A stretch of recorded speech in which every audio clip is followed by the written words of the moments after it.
Welcome back to another episode of the Trauma Queen podcast. I'm your host, Jessica Aller. And in today's episode, we're going to be breaking down why love feels unsafe after trauma. And it's a really interesting question because biologically we are wired for love and connection and community. If we go back in history, we find that if you were separated from a community, if you were isolated and alone, your chance of survival was extremely diminished. So we have this biological wiring that says we need love and connection in order to be safe. But what I'm finding, what I experience with so many people with complex trauma and with ongoing childhood trauma, is that they actually have this personality and these beliefs created that say love is not safe and people aren't safe and you need to isolate and you need to be alone and you need to push everybody away in order to protect yourself. Those two things we fight.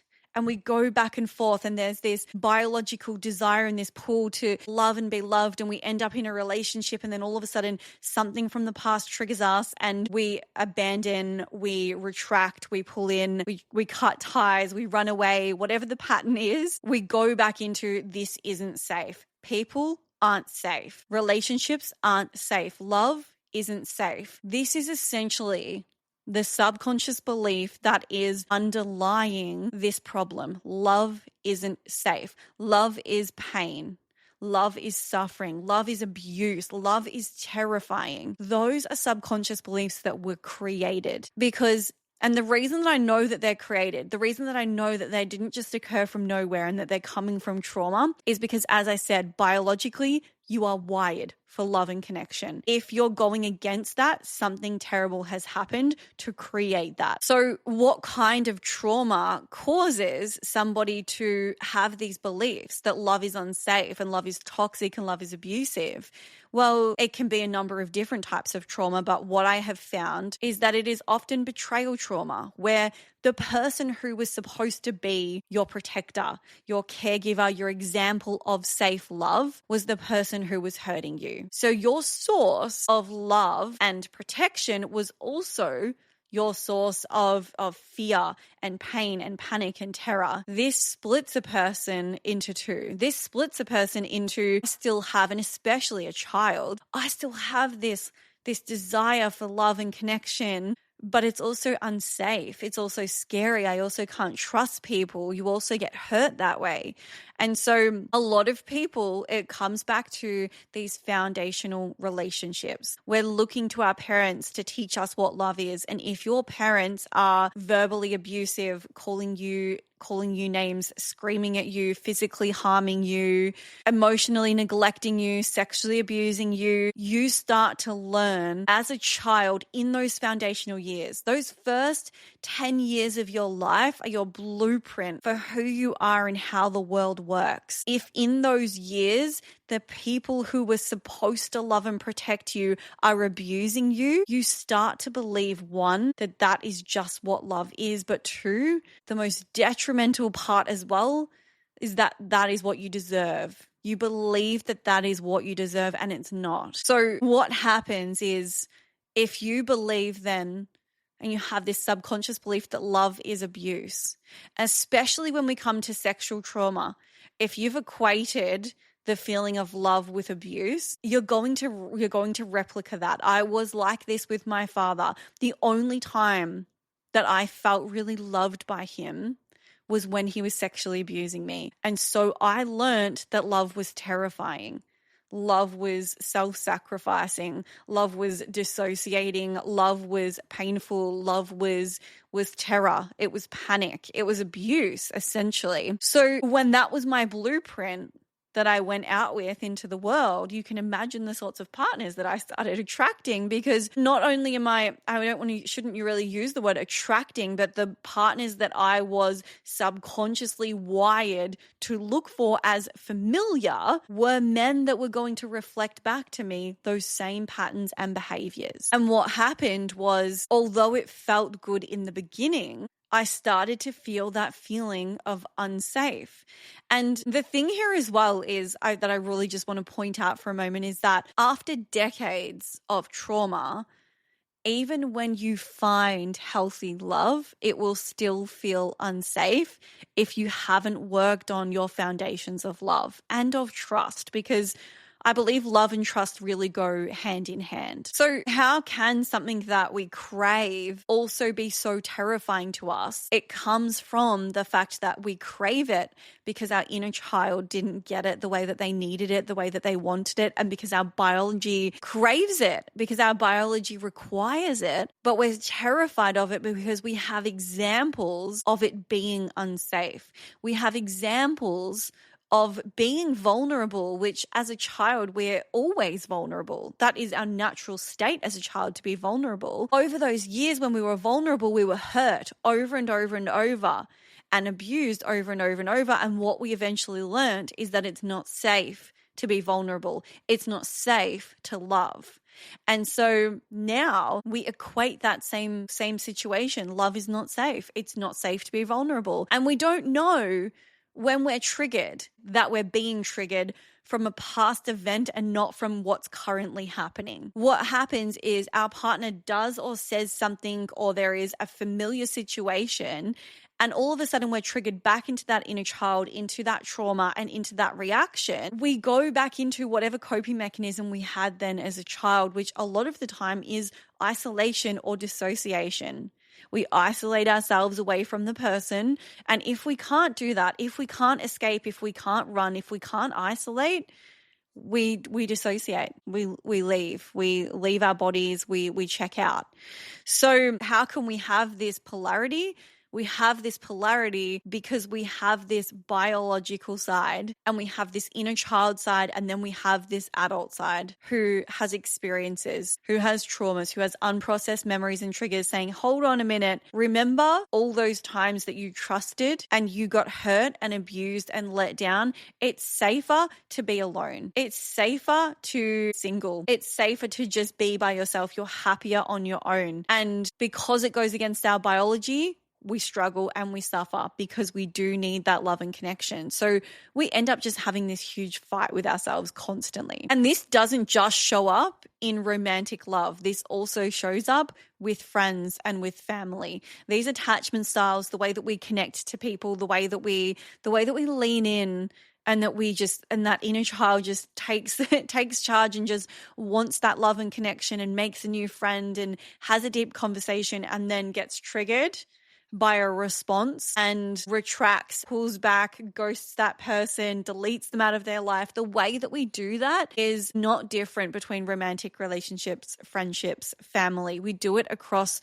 all aspects of love, because what you've essentially learned underlying this love is abuse or love is unsafe belief is that you can't trust people. And it goes beyond the relationships that you have, those closer relationships, to not trusting governments, to not trusting the cashier at the service station, to not trusting whatever, to not trusting anybody, to not trusting the world, to not trusting that anything is going to work out the way that you want it to work out when it comes to connections. The most common trauma experiences that lead to love feeling unsafe is emotional neglect, is when we've leaned in to our parents or to our caregivers for support and we've been told, we've been shut down, we've been forced into isolation. Emotional abuse or emotional neglect causes us to look inward for the answers. And this is not necessarily a bad thing, to look inward for the answers, but if you're a 5-year-old and you're trying to tell your parents something and they're shutting you down and they're pushing you away, what you decide about that experience is that you're not loved and you're not worthy of love and you don't deserve love and that nobody loves you. So some of the most common trauma experiences that lead to love feeling unsafe are things like emotional neglect, physical abuse, verbal abuse, sexual abuse, any of those forms of constant ongoing abuse where your source of love was also your biggest source of pain. These are where we start to, because if you've got a loving family and extended family, but, at school there was a bully, you're not necessarily going to have this belief of love is unsafe. It really does come from that relationship with the people closest to you that are supposed to protect you. that are supposed to love you unconditionally. If a child is feeling like they are conditionally loved by a parent, like there are conditions, like there are, ways that they have to be, ways that they have to show up in order to be loved. If they have to self-sacrifice, push down their emotions, be quiet, whatever it is, they start to learn that love isn't safe, or that they can't be this truest version of themselves and be loved. So would they get to this point where it's either like I self-sacrifice and I push down my needs, and I get love, or I speak up and, I be whoever I am or whoever I truly am, but I risk not being loved. I risk losing love. And a child is not going to do that. A child's not going to take that option. So when we look at situations where abuse is chronic, a child is having to abandon themselves for that love over and over and over. And what they eventually learn is that it's not safe to be themselves. It's not safe for them to express themselves, or this betrayal and abandonment by the caregiver in childhood wires the brain to believe nobody's coming. Nobody's there to protect me. Nobody's there to support me. I have to do this all on my own. I'm on my own. And we go into self-protection. And there's this saying that says protection over connection. We used to be biologically wired, as I said, for connection above all. And what trauma does is it starts to wire you for protection and self-protection over connection, which means that when you're triggered, you're not prioritizing the connection with the person that you love. You are prioritizing protecting yourself and getting out of there. Now, again, this can show up even when you're in a healthy relationship, because our perception of a threat is so heightened.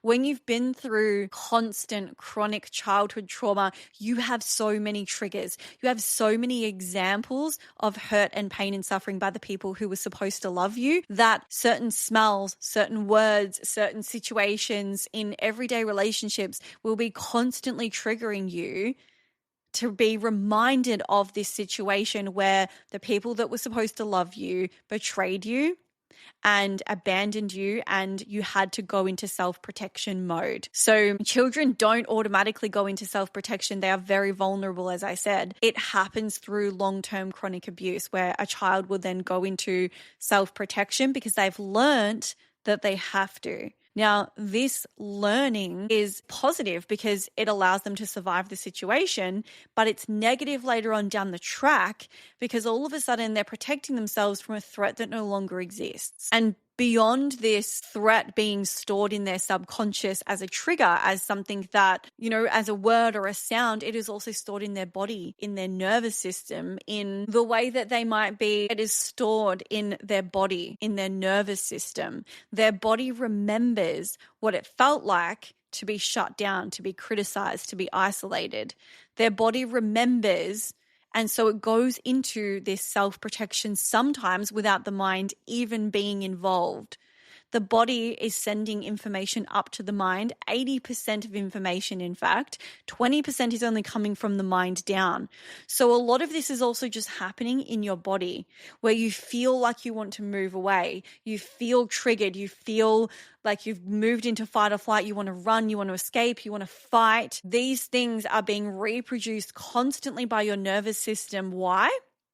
In order to keep you safe, because your nervous system, your body, and your mind don't know that the threat has passed. And this is why trauma healing work. This is why memory processing. This is why subconscious beliefs. And this is why somatics. Until you teach your mind and your body that those threats have passed, you're not going to be able to experience the full depth of a relationship in the present, because you're going to be constantly triggered through things that have happened in the past. And our body will keep us, if we've gone through constant chronic childhood trauma, our body will keep us in a state of hypervigilance for survival.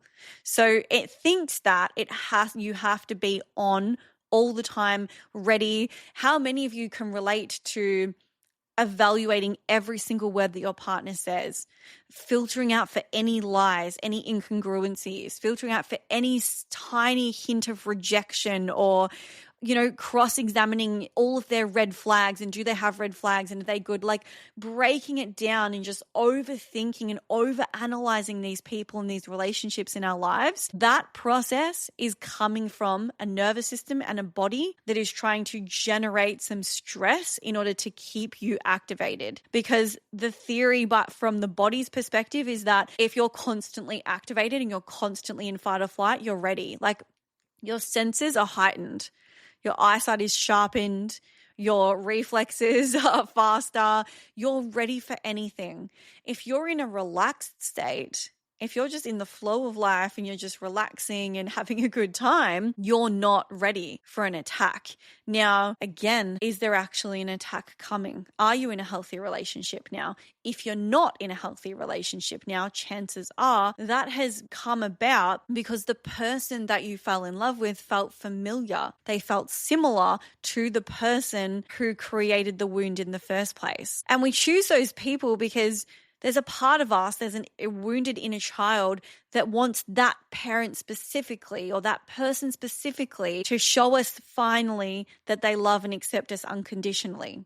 And so we go for people that are similar because one, they feel normal, they feel comfortable and it feels familiar, but also two, because we're trying to repair that original wound. And the down thing here is that, and the flaw with this plan is that the people who we attract or the people that we look for, those people rarely help us to break the pattern, rarely show us the unconditional love that we were looking for from the parent.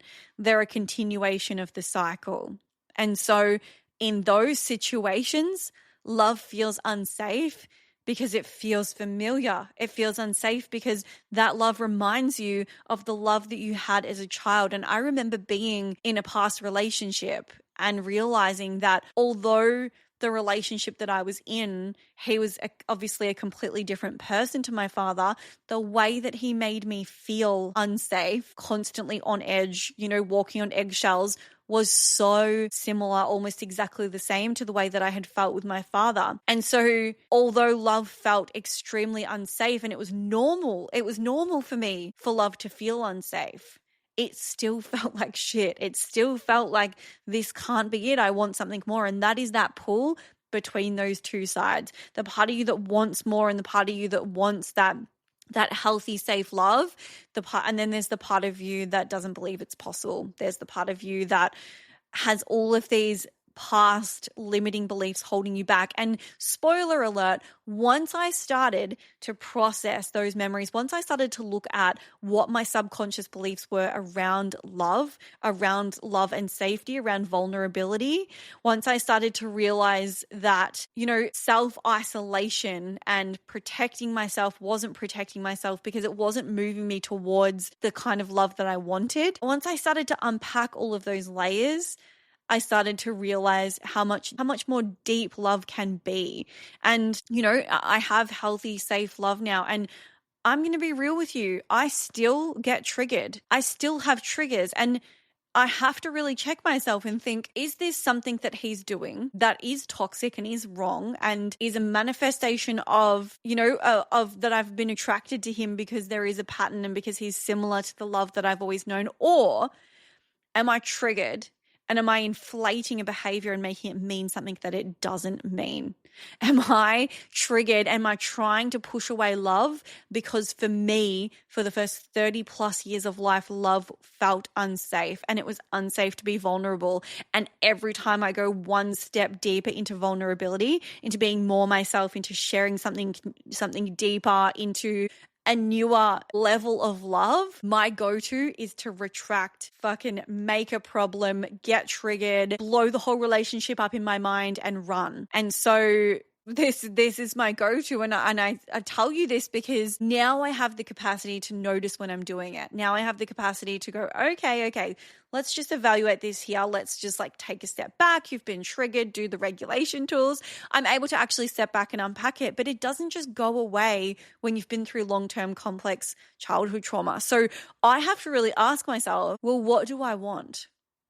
Do I want to be alone? Do I want to, and for me, alone used to equal free. It was like, oh my gosh, when I'm alone, that is ultimate freedom because I have no one there to hurt me. I have no one there that I have to please. I have no one there that I have to think about. It can just be me. That was coming from my fatigue of overgiving, of self-sacrificing, of people-pleasing, and of being so afraid to show up as who I truly was, because when I did speak up, get loud, have a bit of my personality with my father, I was put down, put back in my box, threatened, criticized, and so it felt unsafe to do that.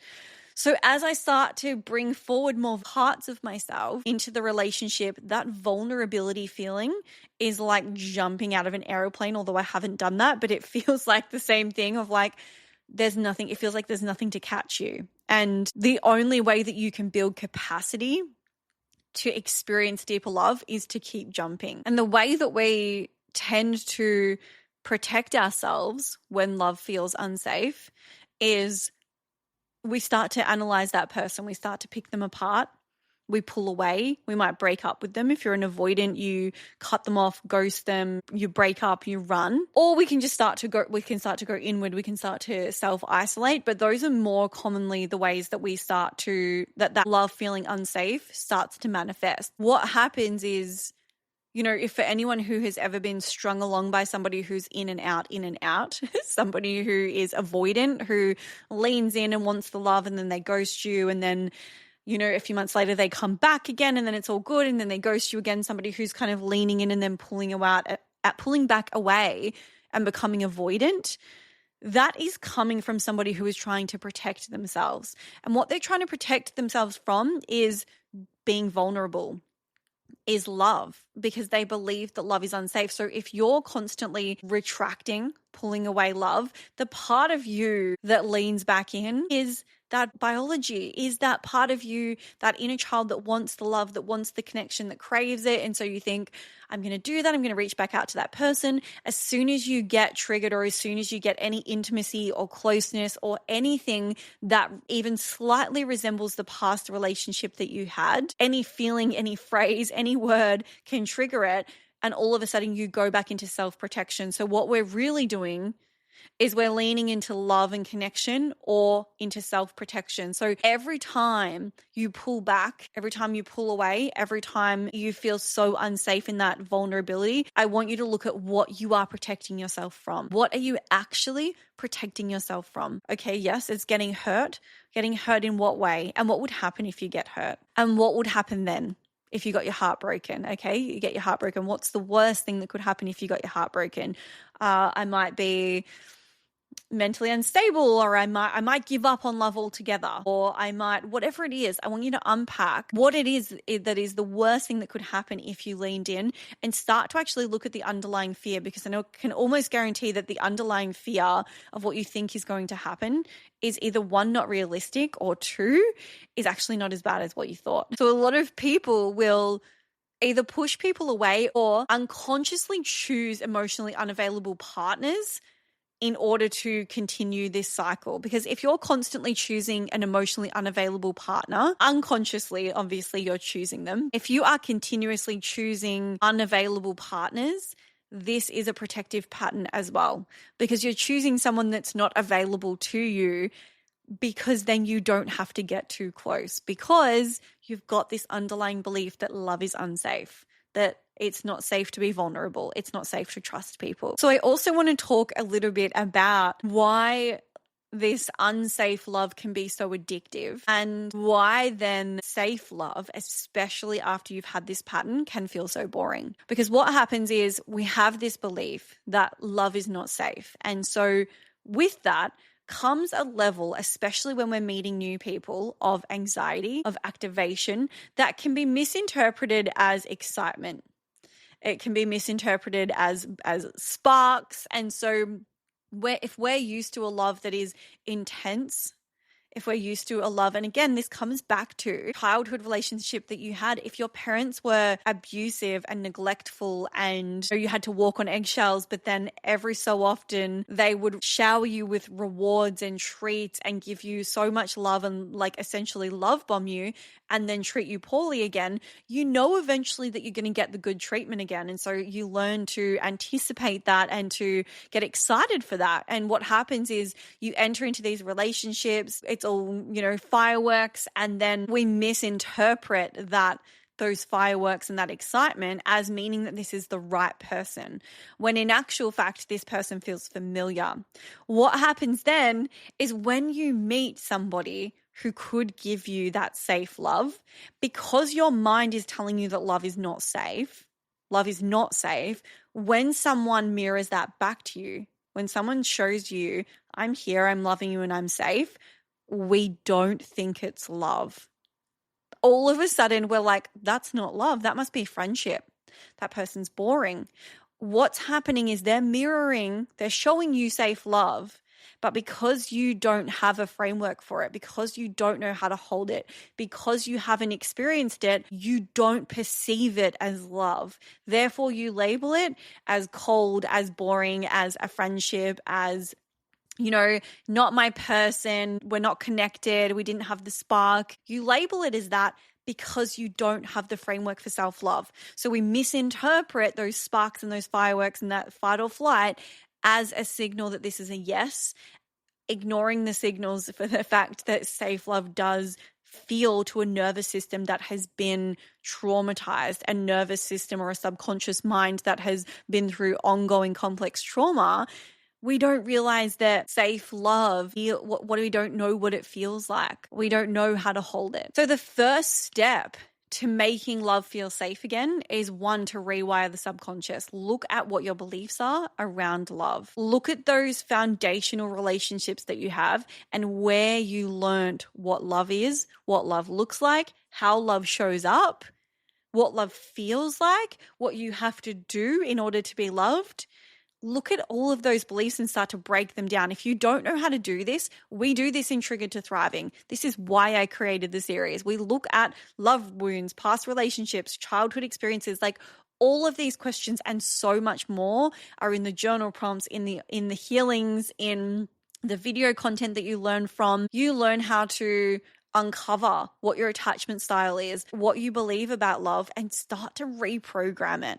This is where the work happens. You start to reprogram it. You start to heal those past traumas. And as I mentioned, you then step into the dating world. You step into a new relationship and you meet someone who is safe, and all of those beliefs come back up. They're boring. They're not my type. We don't have a connection. All of those layers come up. But now you know what they mean. Now you know that that is protection. Now you know that that's because you don't have a framework for safe love. Once you start to do this foundational work, once you start to process those past relationships, work with and heal that inner child, the type of person that you're attracted to will change.